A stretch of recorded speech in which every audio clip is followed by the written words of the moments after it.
Hi, welcome to another of my fan question videos. I asked you if you had questions about Tudor fiction or series or movies featuring the Tudors and their accuracies or rather inaccuracies. Hi! True or false? Catherine Howard was executed before Lady Rochford. Nowadays on TV, whenever I watch an adaptation of the execution, Catherine is always second after Lady Rochford, because as an audience, we want the Queen to be the grand finale. But was that true back then? True or false? Catherine was executed first. And if so, why? Why was it ordered the way that it was? Now, the executions of Henry VIII's fifth wife, Queen Catherine Howard, and her lady-in-waiting, Jane Boleyn, Lady Rochford, were featured in the final scene of Season 4, Episode 5 of Showtime's The Tudors series. In that scene, we see the two women being escorted to the scaffold. Catherine is scared but dignified, whereas Jane is rather distracted. She's looking around her and she's still showing signs of her mental instability. Jane is the first to be led to the block, making a simple speech in which she asks forgiveness for her sins from the king, God, and everyone present. She is then beheaded. A shocked Catherine watches and wets herself in terror. Catherine then steps forward to address the crowd, shocking them with her scandalous words. "I have come here to die. I die a queen, but I would rather die the wife of Culpeper." Before she looks up at the sky, says, "Life is very beautiful," and then lays her head on the block, which is soaked in blood from Jane, and her head is taken off in one blow.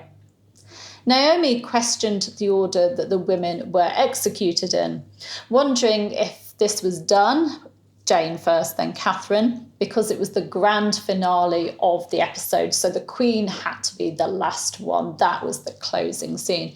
And yes, it was done for dramatic effect. It wasn't actually accurate. In executions where there was more than one victim, the higher ranking victim had the privilege of going first.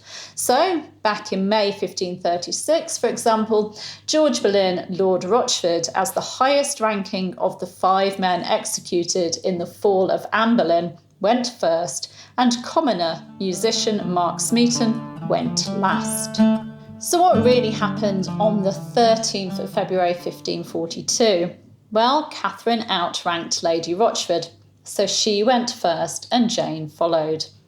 The scaffold would have been freshly laid with straw and the block clear of blood when Catherine laid her head on it.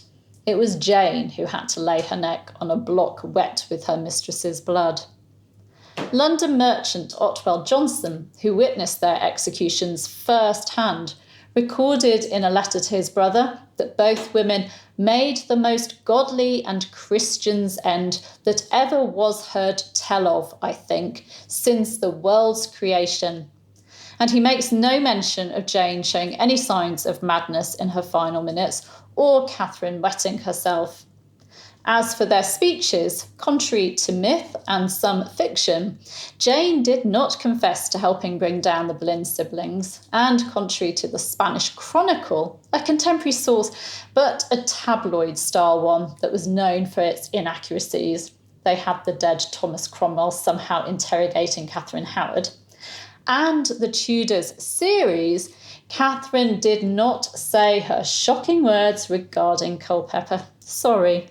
According to Johnson, the women uttered their lively faith in the blood of Christ only, and with goodly words and steadfast countenances, they desired all Christian people to take regard unto their worthy and just punishment with death for their offences, and against God heinously from their youth upward, and in breaking all his commandments, and also against the king's royal majesty very dangerously, wherefore they being justly condemned, as they said, by the laws of the realm and parliament, to die, required the people, I say, to take example at them for amendment of their ungodly lives, and gladly to obey the king in all things, for whose preservation they did heartily pray, and willed all people so to do, commending their souls to God, and earnestly calling for mercy upon him.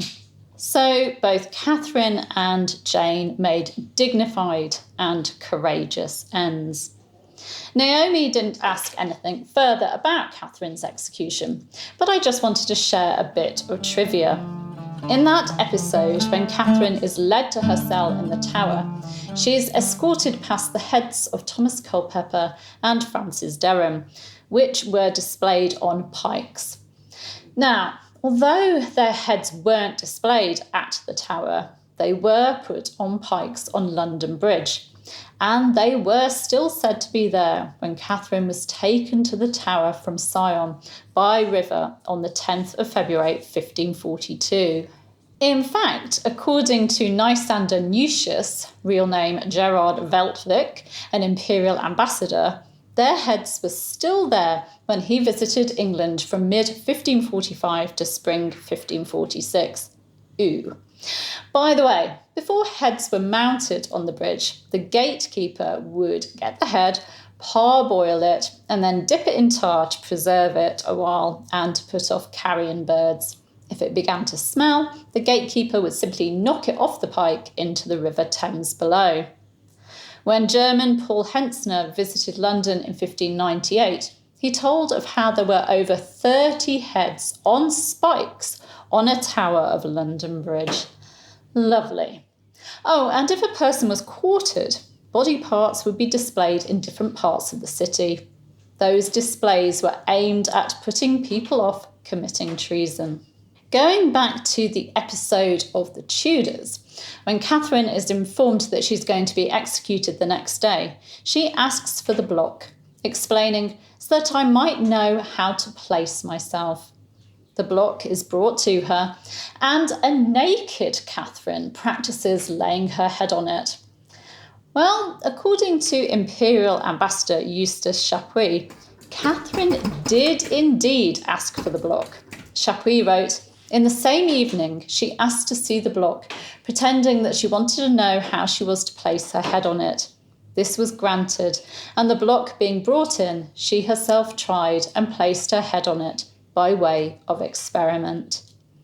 But he doesn't mention Catherine being naked while she did that.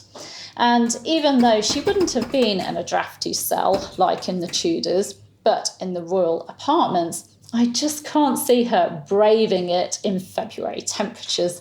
Can you? Whatever the inaccuracies of the Tudor series, and it was definitely a fictional retelling of these people's stories, I did find the execution scene very moving. Did you see it? What did you think of it?